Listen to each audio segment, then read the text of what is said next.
Muy buenas noches a todos. Es un gusto saludarlos a nombre del Tribunal de Honor CONALAP, el Instituto Internacional Latin Juris y Compartiendo Ideas. Les damos la bienvenida a esta fecha inaugural del foro jurídico denominado La influencia de la pandemia en las relaciones jurídicas. En esta primera fecha nos acompaña un profesional de talla y renombre internacional. Es realmente un honor contar con la presencia del doctor Gonzalo Castellanos Trigo, docente en la Universidad Juan Misael Saracho, docente de pregrado y posgrado, autor de más de 50 libros en su especialidad y conferencista nacional e internacional. Doctor, le cedo el micrófono. Muy buenas noches. En primer lugar, quiero agradecer al Colegio de Abogados de Oruro, especialmente al doctor Goitia y al Tribunal de Honor del Colegio Nacional de Abogados y las instituciones que además están coparticipando en este evento. Y bueno, esta noche conmigo vamos a ver el sistema recursivo, pero básicamente vamos a centrarnos en el recurso ordinario de apelación, que es el recurso, digamos, estrella más importante que tiene nuestro Código Procesal Civil del 2013, y que vamos a ver lo más sobresaliente y algunas cosas que están relacionadas con este gran problema a nivel mundial que estamos pasando todos, y por supuesto que Bolivia no está exento, que es esta pandemia, y por supuesto que básicamente en la Administración de Justicia ha tenido una situación bastante negativa, porque casi ha paralizado estos últimos 3 meses la Administración de Justicia y muchos procesos que estaban en tramitación se han suspendido. Por lo tanto, digamos que las consecuencias negativas contra el proceso judicial son bastante fuertes. Gracias a Dios, esta legislación tiene algunas normas jurídicas que no expresamente regulan el tema de la pandemia, pero sí prevén en forma general motivos de fuerza mayor o casos fortuitos de suspensión, especialmente de los plazos. Entonces, vamos a analizar en su momento oportuno esta situación, que justamente donde podría afectar especialmente en el tema de los plazos procesales. Este código, el código del 2013, el Código Procesal Civil, básicamente en materia recursiva está preveyendo varios recursos. Entre los más importantes tenemos el recurso de reposición bajo alternativa y el recurso de reposición y el recurso de reposición bajo alternativa de apelación. Tenemos el recurso de apelación, el recurso de casación, el recurso de compulsa y la revisión extraordinaria de sentencias. Ustedes saben que los recursos están previstos para que básicamente tenga posibilidad el litigante de modificar, de cambiar las resoluciones judiciales cuando él considera que estas resoluciones podrían básicamente afectar básicamente los derechos que ha planteado oportunamente dentro de un proceso. Por lo tanto, el objetivo en forma general de los recursos es tratar de conseguir una resolución más justa a su punto de vista, que se haga una nueva valoración de los medios probatorios, que se aplique correctamente la ley, es decir, básicamente que se le haga justicia. Es un derecho fundamental, es un derecho humano, es un derecho de todos los litigantes que está reconocido no solamente, digamos, a nivel nacional. La Constitución lo está reconociendo, pero también los tratados internacionales reconocen expresamente esta situación.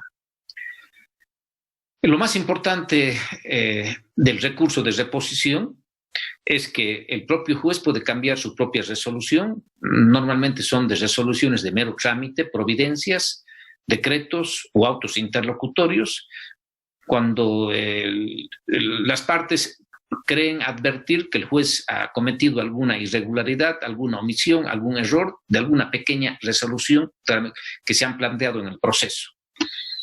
El recurso de casación básicamente tiene por objetivo fundamental velar por la correcta aplicación de la ley. Lo que se pretende con el recurso de casación es determinar si es que el juez de primera instancia, el juez público y el Tribunal Departamental de Justicia, en el caso concreto, han aplicado correctamente la ley. Esa es la misión del recurso de casación y este recurso de casación lo tiene básicamente en sus manos el Tribunal Supremo de Justicia y solamente procede para el proceso ordinario. Por lo tanto, es, digamos, el último filtro para que se determine y se establezca si es que en el caso concreto se ha aplicado correctamente la ley, porque la ley tiene que ser igualitaria para todos. Por lo tanto, esa es la gran misión del recurso de casación y del Tribunal Supremo. Tenemos el recurso de compulsa también, cuando yo considero que en forma indebida me han negado algún recurso, ya sea el recurso de apelación, el recurso de casación, o se ha concedido este recurso en forma equivocada.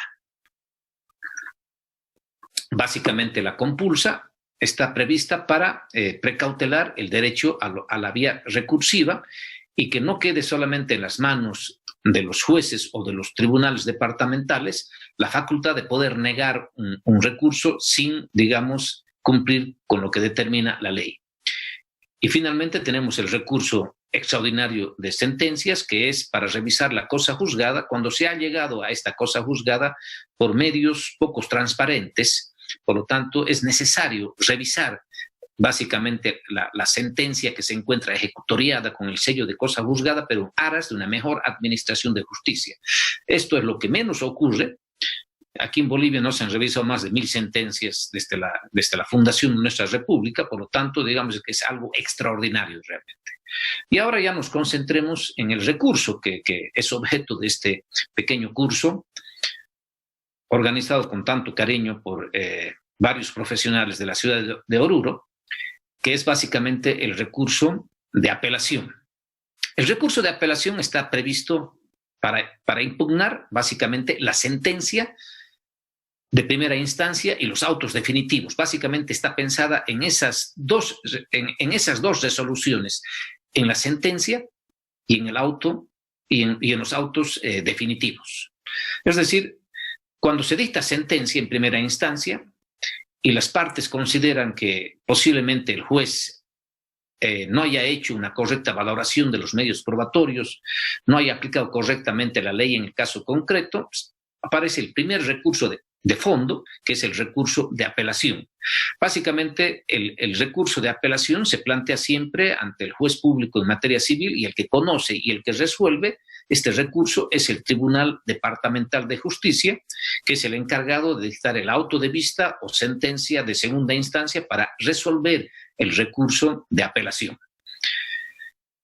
Básicamente, lo que me interesa destacar en este curso es que el recurso de apelación tiene 3 efectos. Tiene el efecto suspensivo, tiene el efecto devolutivo y tiene el efecto diferido. Estos son los 3 grandes efectos que tiene el recurso de apelación.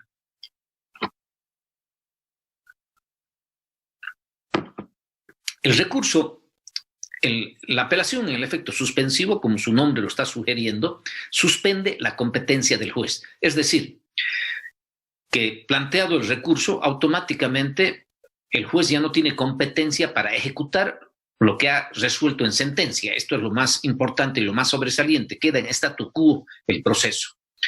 Ese es el efecto, es decir, el juez lo que ha ordenado en la sentencia, nos imaginemos que se remate algo, no se puede rematar porque está en el efecto suspensivo.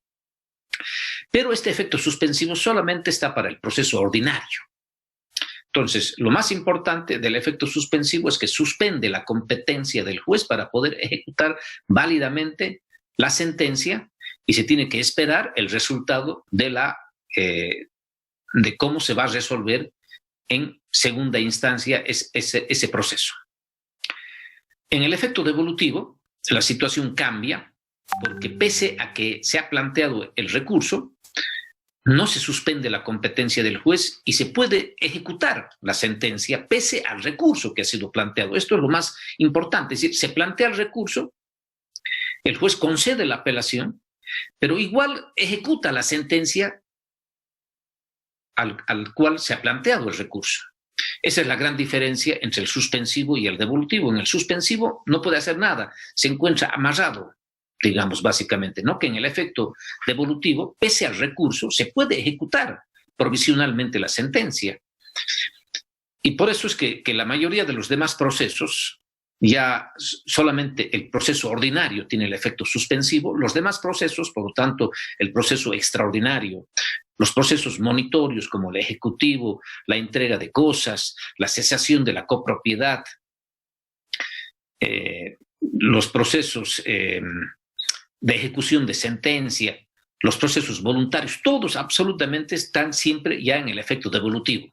Especialmente está previsto el efecto devolutivo para las sentencias del proceso extraordinario, que conoce pretensiones jurídicas posesorias como el interdicto de retener la posesión, de recobrar la posesión, de obra nueva perjudicial y daño temido, y tiene también el proceso de desalojo de viviendas. Entonces, aquí se plantea el recurso de apelación, no hay ningún problema, el juez hace el trámite, concede la apelación, pero igual puede ejecutar la sentencia. Es decir, pongamos en un proceso monitorio ejecutivo, si es que se apela de la sentencia definitiva, igual el juez ya puede comenzar con las medidas previas a un remate judicial, porque no va a suspenderse su competencia menos la ejecución provisional del fallo. Esa es la gran diferencia entre el efecto devolutivo y el efecto suspensivo. Y luego tenemos el efecto diferido, que es un efecto propio para un sistema oral, donde básicamente el legislador ha pensado en este efecto para no entorpecer el normal desarrollo del proceso. Por lo tanto, digamos que contra resoluciones de mero trámite, resoluciones que no van a afectar el fondo, las partes van a poder quejarse, especialmente en las audiencias, y todos los recursos que planteen contra esas resoluciones, el juez las va a diferir, como yo digo, las va a congelar. Por lo tanto, digamos que este efecto diferido tiene básicamente como objetivo fundamental no entorpecer el normal desarrollo del proceso, y las partes, cuando no les guste alguna resolución porque consideran que le está causando algún agravio, tienen la posibilidad de plantear el recurso, pero el juez va a mantenerlas en statu quo, va a mantenerlas en esa congeladora, va a mantenerlas en el efecto diferido. ¿Cuándo van a volver, digamos, o van a salir de esa congeladora o de ese estado diferido? Es cuando la parte pierda el proceso y interponga el recurso de apelación de la sentencia. Entonces, en ese caso, la apelación no solamente va a ir de la sentencia, sino de esas apelaciones que se encontraban diferidas de esa parte. Ahora, si la parte gana el proceso, si la parte es victoriosa en el proceso, automáticamente todas esas apelaciones que estaban diferidas quedan desistidas. Se las tiene por retiradas, porque finalmente, ¿cuál era el objetivo que tenía la parte en el proceso? Era conseguir una sentencia favorable, conseguir una sentencia que realmente haga valer sus derechos, y si es que el juez le ha concedido en sentencia todo lo que ha pedido, no hay ningún problema. Entonces, esas apelaciones ya quedan en el olvido, quedan desistidas, porque básicamente lo que buscaba ha conseguido la parte dentro de este proceso. Ese es el efecto diferido. Normalmente en el efecto diferido están para las excepciones de forma, no de fondo, están para todo lo que está relacionado con la producción de la prueba, con la aceptación de la prueba, con el rechazo de la prueba, con el diligenciamiento de la prueba, para todas aquellas resoluciones que se dictan hasta antes de sentencia y resuelven incidentes dentro del proceso, están siempre en este efecto diferido. Básicamente, lo que se pretende con este efecto diferido es que el proceso siga su marcha, porque ese es el objetivo, y todas estas apelaciones que podíamos denominarlas accesorias, está bien que las partes se quejen, pero esas que vayan a una congeladora, que vayan diferidas, y vamos a sacarlas de ahí cuando realmente pierda el proceso, recién le vamos a escuchar y se van a resolver esas apelaciones que se encontraban diferidas. Esos son los tres grandes efectos que tiene el recurso de apelación. El efecto suspensivo, que solamente está para el proceso ordinario, el efecto diferido, que están para las sentencias, de los procesos extraordinarios, de los monitorios, de los de ejecución de sentencia, y también para también para algunos autos interlocutorios, pero digamos que no es el objetivo fundamental que este efecto devolutivo esté para estos actos interlocutorios. Ahora vamos a ver un poco el procedimiento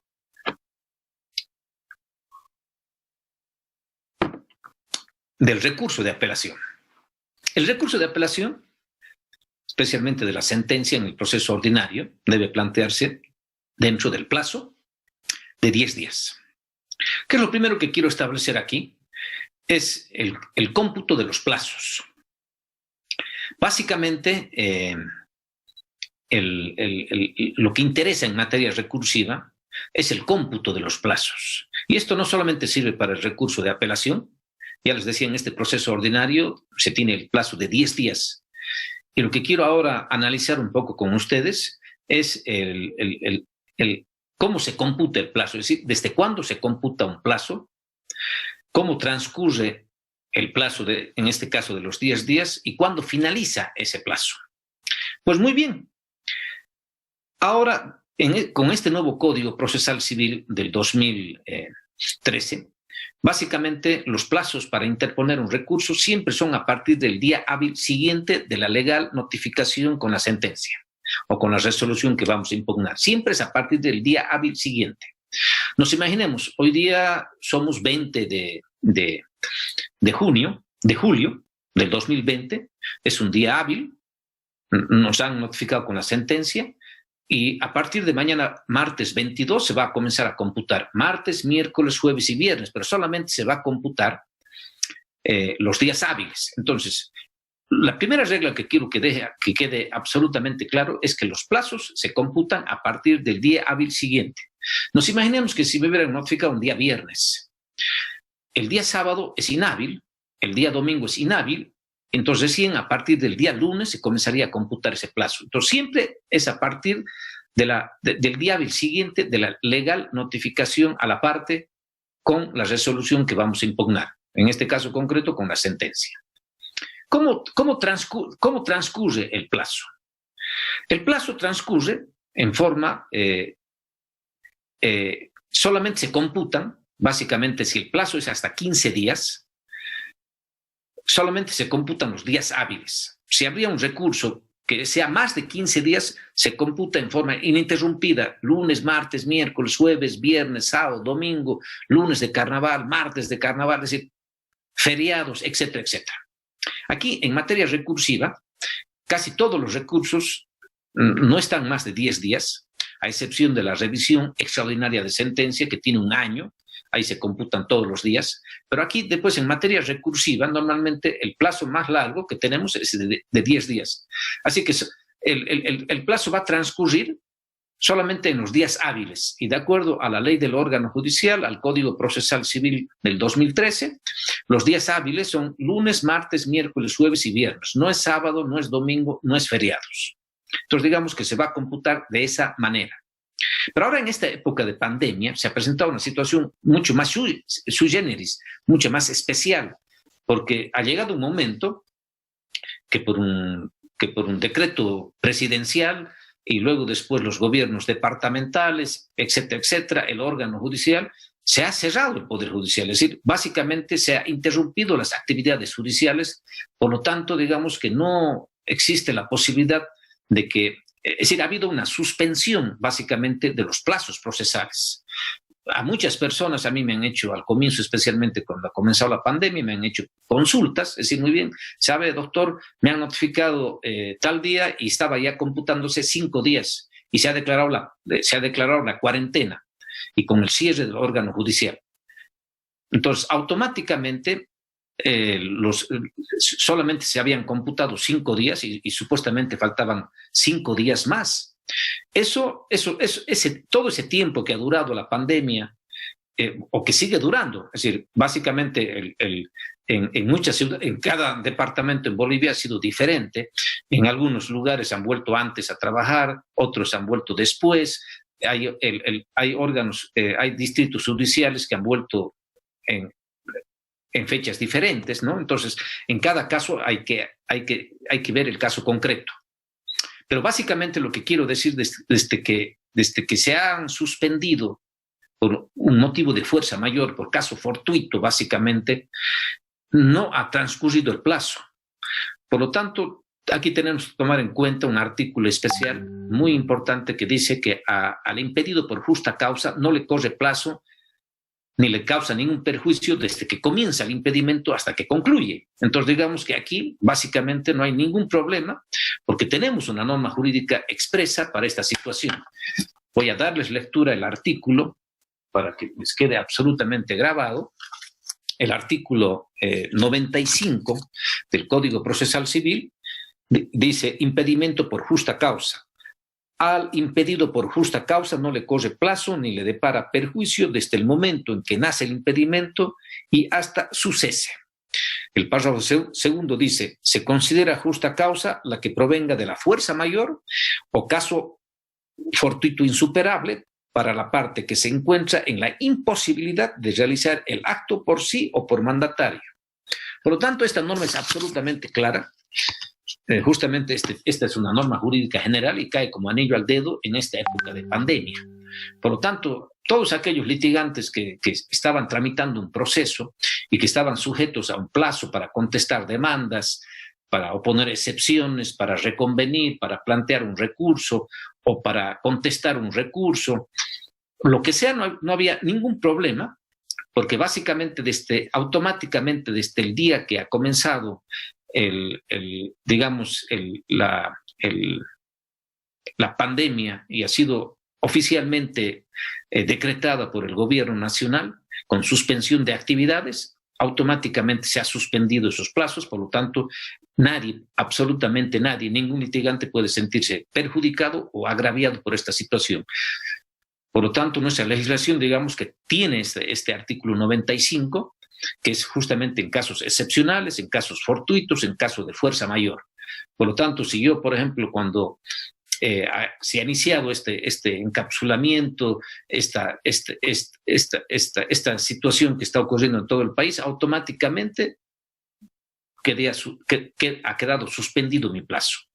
Si estaban 5 días y yo tenía 10, pues muy bien, esto ha sido solamente en marzo, a finales de marzo más o menos que se ha decretado esta situación. Automáticamente creo que los primeros días de julio más o menos ya el órgano judicial ya ha comenzado a regularizarse, automáticamente ese plazo vuelve a computarse, continúa computándose ya el plazo.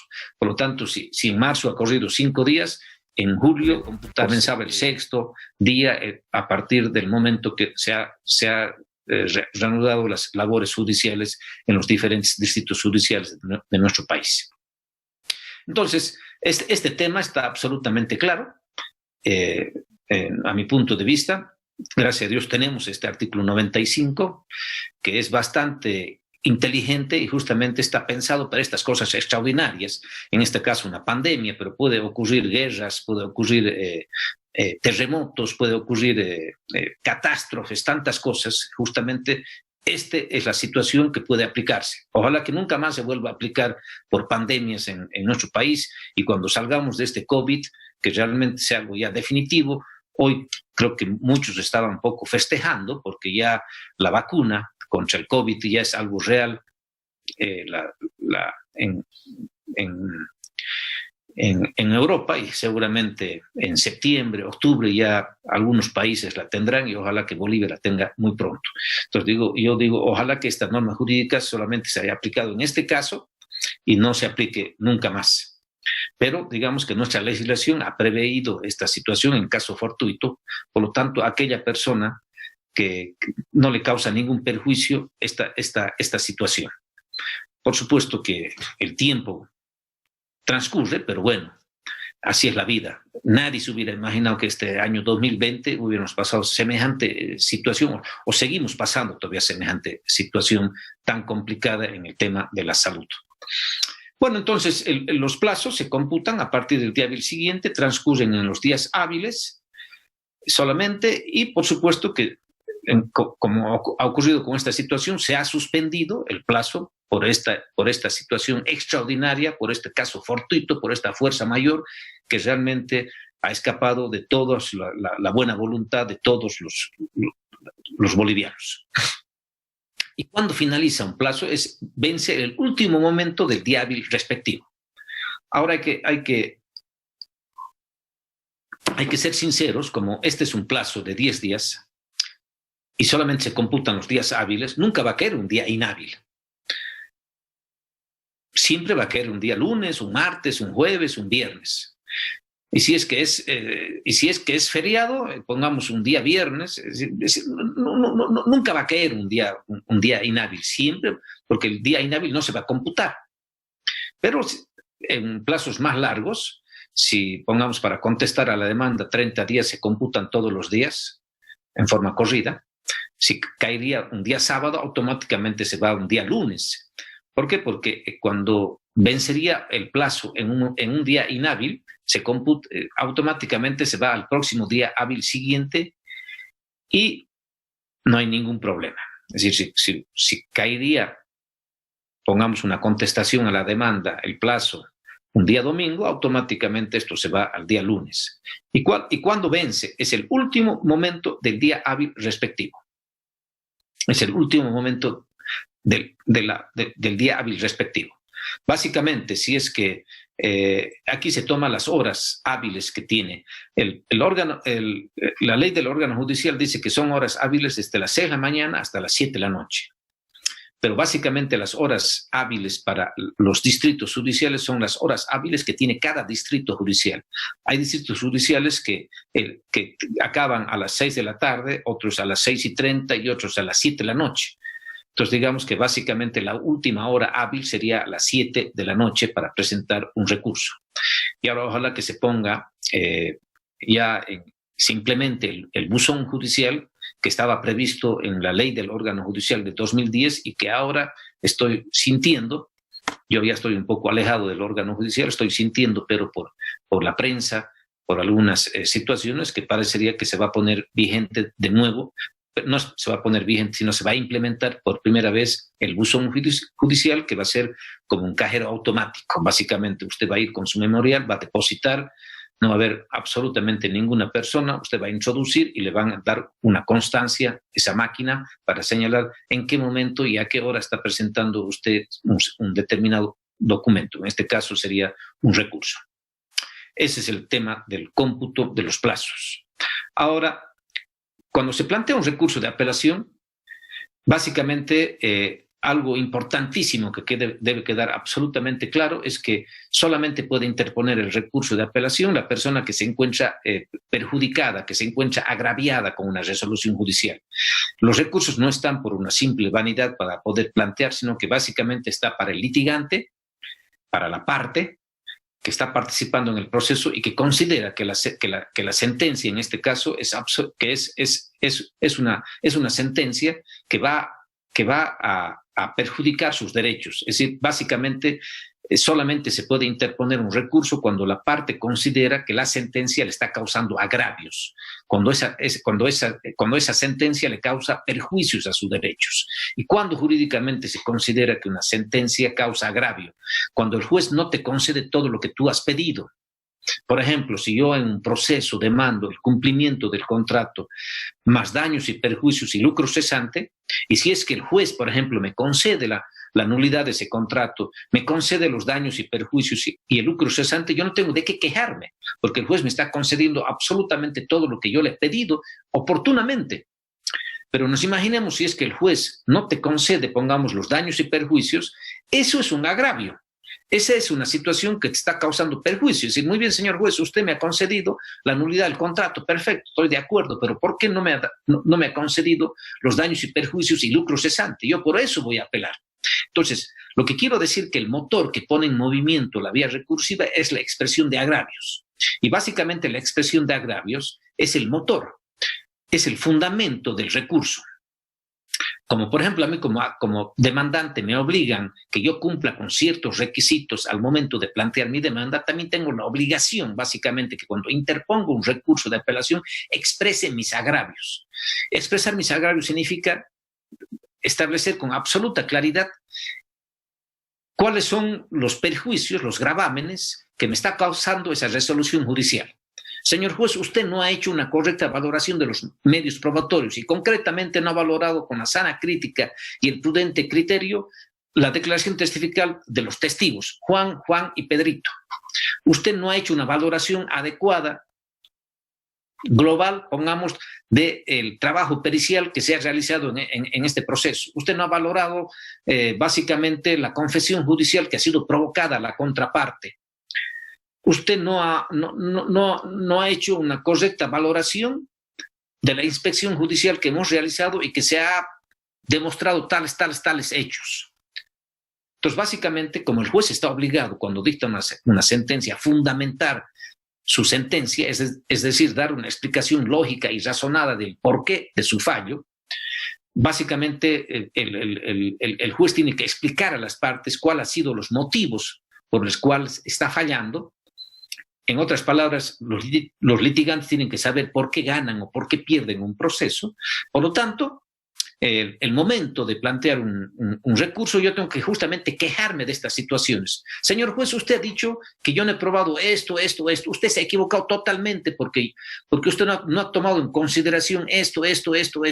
Usted ha omitido estas situaciones. Es decir, me estoy quejando, pero tengo que quejarme también con fundamento, expresando mis agravios. Si yo no expreso mis agravios, después al tribunal de segunda instancia no se le va a abrir competencia por falta de expresión de agravios. Entonces es fundamental la expresión de agravios y ese es el trabajo más complicado, ese es el trabajo más delicado que tienen los abogados al momento de plantear un recurso. Tienen que ser claros, precisos y concretos en sus recursos y básicamente establecer en forma clara y precisa dónde están los errores, las omisiones o los defectos que el juez ha cometido. Y también un tema importantísimo es decir, básicamente, por qué ellos consideran, pongamos, que el juez no ha aplicado correctamente la ley en el caso concreto. Para eso está previsto el recurso de apelación y hay que quejarse tanto de los hechos como tanto del derecho que se ha aplicado. Planteado el recurso, se corre en traslado a la contraparte para que conteste la expresión de agravios.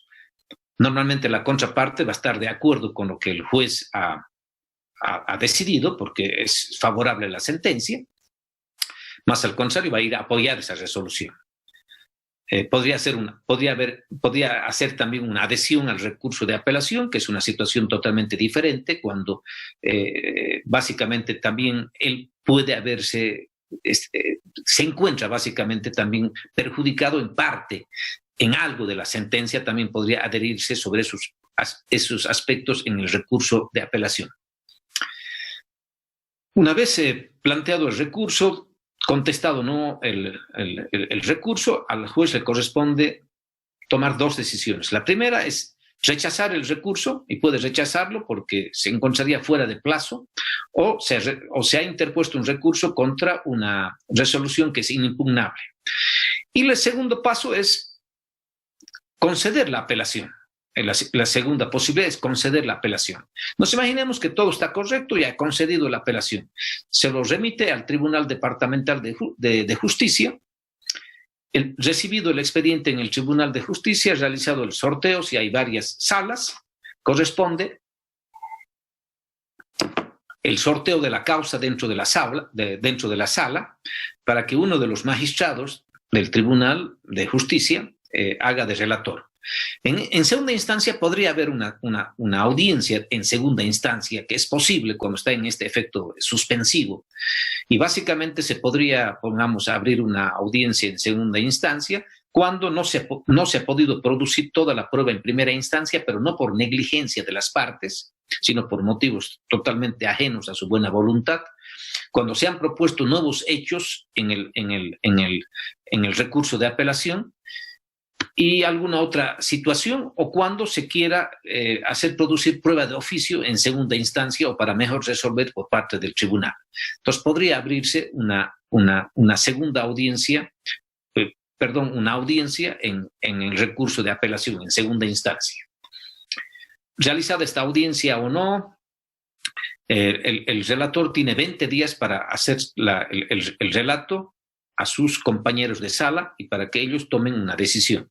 Llegados los 20 días, dentro de los 3 próximos días, es decir, a los 23 días de haberse sorteado el expediente, tiene que señalarse audiencia para lectura de fallo, para la lectura del auto de vista. Ese es el único objetivo que ya tiene básicamente esta audiencia.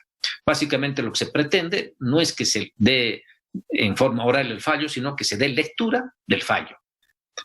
Eso me parece interesante porque muchas veces en los tribunales departamentales las partes preguntan y preguntan si su proceso ha salido y les dicen no, y no, y no, y muchas veces al tiempo les dicen no, pero si hace 15 días ya ha salido ya se ha dictado el auto de vista. Aquí ya no es posible porque básicamente el tribunal tiene que llamar a una audiencia para dar lectura al fallo, dar lectura al auto de vista. Este recurso de apelación puede ser resuelto de varias formas. Entre los más sobresalientes es confirmando la sentencia, revocando totalmente la sentencia o confirmando parcialmente y revocando en otras partes o declarando la nulidad de alguna actuación dentro de la tramitación del proceso cuando alguna actuación afecta al debido proceso, a la sanidad del proceso y básicamente no ha sido convalidada alguna nulidad. Mediante la vía recursiva se puede también impugnar algún tema de nulidades y si es que el tribunal así lo ve, dictar también el auto de vista, anulando hasta el vicio donde se encontraría. Aquí el tribunal tiene que ser muy inteligente, no puede inventarse nulidades, porque básicamente tiene que ver si es que esta nulidad, por ejemplo, está prevista en la ley, para cumplir con el principio de la legalidad, tiene que analizar si es que esta nulidad no se encuentra convalidada porque no ha sido oportunamente objetada. Otras veces hay ciertas nulidades, pero ya han cumplido con su fin, por lo tanto no afecta la sanidad del proceso.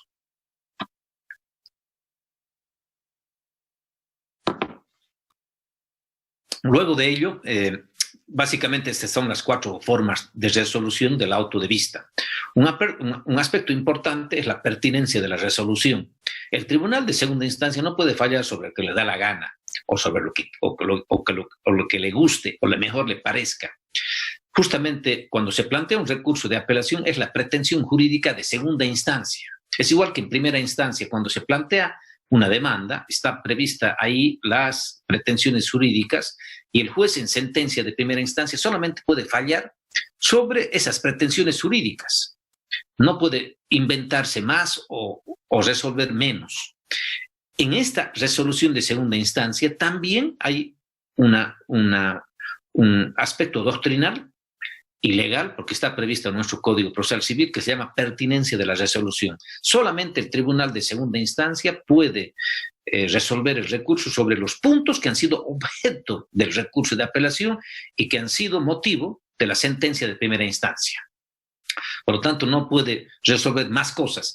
Si, por ejemplo, el juez de primera instancia ha fallado sobre 2 pretensiones jurídicas, solamente sobre esas 2 pretensiones jurídicas y sobre los puntos que han sido básicamente objetados en el recurso de apelación.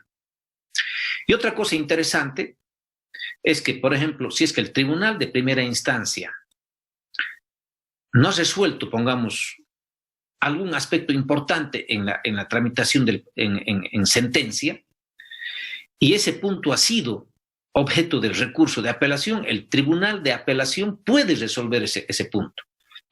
Veamos un ejemplo. Pongamos, yo demando la nulidad más daños y perjuicios, pero solamente el juez resuelve la nulidad y se olvida de resolver los daños y perjuicios. Se ha olvidado de resolver los daños y perjuicios. Entonces yo interpongo el recurso de apelación y le digo, señor juez, está bien, usted ha declarado la nulidad del contrato, estoy de acuerdo, pero usted se ha olvidado de resolver el recurso, de resolver los daños y perjuicios. Por lo tanto, me estoy quejando en el recurso de apelación y el Tribunal Departamental de Justicia lo que tiene que hacer es pronunciarse sobre esos daños y perjuicios. Esto es algo interesante porque con el anterior código, con el código Banzer, necesariamente el Tribunal Departamental debería haber anulado esa sentencia por no haberse pronunciado sobre esos puntos. Hoy lo que ha pretendido este nuevo código es muy bien, el juez de primera instancia se ha olvidado perfecto, se ha olvidado, pero esto ha sido apelado, ha sido objeto del recurso de apelación, por lo tanto, se le abre automáticamente competencia al Tribunal de Segunda Instancia para que resuelvan sobre ese caso, sobre ese punto. Eso es en el efecto suspensivo. En el efecto devolutivo casi es exactamente lo mismo, nada más que en el efecto devolutivo no hay la posibilidad de una audiencia de segunda instancia, se plantea el recurso, se lo corre en traslado, normalmente el juez se queda con el expediente original porque tiene que ejecutar esa sentencia y remite fotocopias al Tribunal Departamental de Justicia para que directamente esas fotocopias se eleven al Tribunal Departamental de Justicia en una de sus salas. Recibido el proceso en esa sala, automáticamente se hace el sorteo de esa causa y sin mayores preámbulos, automáticamente el tribunal dentro de los próximos 15 días tiene que resolver ese recurso de apelación. Es decir, ya no hay audiencias, no hay absolutamente ninguna posibilidad. Directamente se nombra a un relator y dentro de los 15 días ya tienen que sacar el auto de vista. En el efecto diferido, ya les decía, lo más sobresaliente es de que planteado el recurso, se lo pone en la congeladora y si yo pierdo el proceso, va a ir, además del recurso de apelación de la sentencia, van a ir a esas apelaciones que estaban diferidas. Si yo he ganado el proceso, todas mis apelaciones diferidas quedan en el perdón y en el olvido, quedan desistidas y ya no hay esta situación. Bueno, eso es lo más importante, lo más sobresaliente del recurso de apelación. Ojalá que les haya gustado este pequeño resumen de casi un poco más de 45 minutos que he podido realizar. Ahí me gustan las clases breves, precisas y concretas, y ojalá que hayan sacado el máximo provecho posible de esta situación. El recurso de apelación es uno de los recursos más complicados, más complejos de nuestra legislación, exige un alto profesionalismo por parte de los abogados para plantear los recursos en forma debida. Hay un tema importantísimo, finalmente el que quiero tocar, es que si un recurso no se encuentra bien planteado, no tiene expresión de agravios, no se le abre la competencia al Tribunal Departamental de Justicia y estos automáticamente cuando llegue van a decir no vamos a ingresar al fondo porque este recurso no tiene expresión de agravios o le falta expresión de agravios. Por lo tanto, ahí el cliente posiblemente va a perder el caso no por no tener derecho, sino por un mal planteamiento de recurso. Bueno, eso es todo. Yo les agradezco por la paciencia que han tenido para escucharme. Y antes de conceder la palabra a algunas pequeñas preguntas que vamos a resolver en este curso, quiero decirles que Dios me los bendiga, les agradezco mucho y ojalá que salgamos muy pronto de esta pandemia y que realmente Dios nos cuide y nos proteja a todos. Gracias y ahora vamos a contestar alguna pregunta de los participantes de este curso. Muchas gracias, doctor, por su brillante exposición. Hemos recibido varias preguntas. Vamos a pasar a lo que va a ser la primera pregunta, que dice: el Código Procesal Civil reconoce el recurso de reposición y de apelación. Por favor, ¿cuándo y en qué casos es aplicada cada uno de estos recursos? Es decir, ¿cuándo corresponde plantear reposición y cuándo apelación?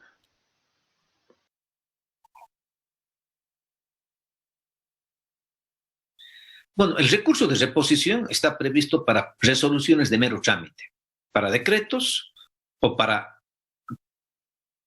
autos interlocutorios. Entonces, ahí se plantea el recurso de reposición, para que el propio juez revise su propia resolución y pueda cambiar su propia resolución. Es decir, es un recurso muy noble porque le permite que el juez pueda admitir que se ha equivocado, que ha cometido un error. Pero solamente el recurso de reposición está prevista para providencias o decretos y para autos interlocutorios. Si es en audiencia, este recurso se lo plantea verbalmente y si es que es fuera de audiencia, dentro de los 3 días. No que el recurso de apelación está previsto, pensado para la sentencia, para los autos definitivos. Esa es la situación. Gracias, doctor. Como segunda pregunta, tenemos la siguiente. Cuando estamos en la etapa de la audiencia preliminar, en la actividad 6 del artículo 366, admisión y rechazo de la prueba, ¿qué recursos se aplica en estos casos? Mire, justamente si en audiencia preliminar, después de la fijación del objeto de la prueba, básicamente lo que corresponde es que el juez recién se va a pronunciar sobre la prueba que ha sido ofrecida en la demanda, en la contestación, en la reconvención. Entonces, imaginemos que en esa audiencia el juez, por ejemplo, te rechace al actor la declaración de sus testigos. Entonces, ahí lo que tienes que plantear es el recurso de reposición contra esa resolución y el juez seguramente, si es que considera que va a mantener, ahí vos has planteado alternativamente el recurso de apelación y te va a conceder la apelación en el efecto diferido, es decir, va a diferir ese recurso de apelación porque nuestra ley señala en forma muy clara y en forma muy precisa que la apelación en el efecto diferido está justamente todo con lo relacionado con los medios probatorios, ya sea con la admisión, con el rechazo, con el diligenciamiento, etcétera, etcétera. Entonces, digamos que ahí hay que plantear en forma inmediata el recurso y el juez te va a conceder, pero en el efecto diferido. Si tú ganas el proceso, eso va a quedar automáticamente congelado de por vida, pero si es que vos pierdes, cuando apeles de la sentencia, además se va a descongelar esa apelación y posiblemente se aclave esos testigos que a vos te han rechazado. Gracias, doctor. Como última pregunta, ¿cuál es su opinión sobre la suspensión de plazos asumida por las Cortes y si esto afecta al acceso a la justicia de las partes? Bueno, yo considero que me están hablando de la suspensión de plazos justamente por este motivo de pandemia que estamos viviendo. Por lo tanto, digamos que el gobierno central ha dictado un decreto ordenando a nivel nacional que entremos en este enclaustramiento, que entremos en esta situación excepcional. Los tribunales departamentales de justicia han decretado la suspensión de los plazos. Eso podrían haberlo hecho o no. Ya les decía que el artículo clave es el que suspende automáticamente es esta situación por este caso extraordinario. Ya les daba hace rato lectura, básicamente el artículo 95. Por lo tanto, no hubiera sido, yo creo que lo que han querido hacer los tribunales departamentales es dejar absolutamente claro a los litigantes, al demandante, a los demandados, etcétera, etcétera, de que mientras dure esta situación y ha habido suspensión de actividades del órgano judicial, se consideran como días inhábiles, por lo tanto queda suspendido estos plazos. Ya les digo, aunque si no se hubieran pronunciado los tribunales departamentales, igual se aplicaba esta norma jurídica porque era una situación sumamente especial. Eso es todo. Muchas gracias por su participación. Realmente ahorita estamos leyendo algunos comentarios, todos muy agradecidos por la participación. Una participación muy brillante, doctor. Muchas gracias. Yo soy el agradecido, muchas gracias, que Dios me los bendiga y que, bueno, algún día nos volvamos a ver en forma presencial, no en forma virtual, porque desde hace mucho tiempo estamos con un montón de cursos, yo estoy con diplomados, con maestrías, con seminarios, pero todos ya son formas virtuales, pero ojalá que nos volvamos a dar un abrazo, nos volvamos a encontrar, Dios proteja a todas nuestras familias y les agradezco mucho por esta iniciativa de realizar más o menos cerca del Día del Juez este tipo de actividades académicas para que los colegas abogados, los estudiantes de Derecho puedan refrescar un poco aquellos conceptos importantes del derecho procesal civil y en este caso, en esta noche concreta conmigo, con el tema del recurso de apelación, un poquito desde el punto de vista básicamente de esta pandemia, sobre esta actividad, donde he querido enfatizar un poco con relación a cómo transcurrían los plazos y automáticamente aplicar este artículo 95 del Código Procesal Civil. Buenas noches, que Dios me los bendiga y hasta cualquier momento. Gracias, doctor. Hasta luego.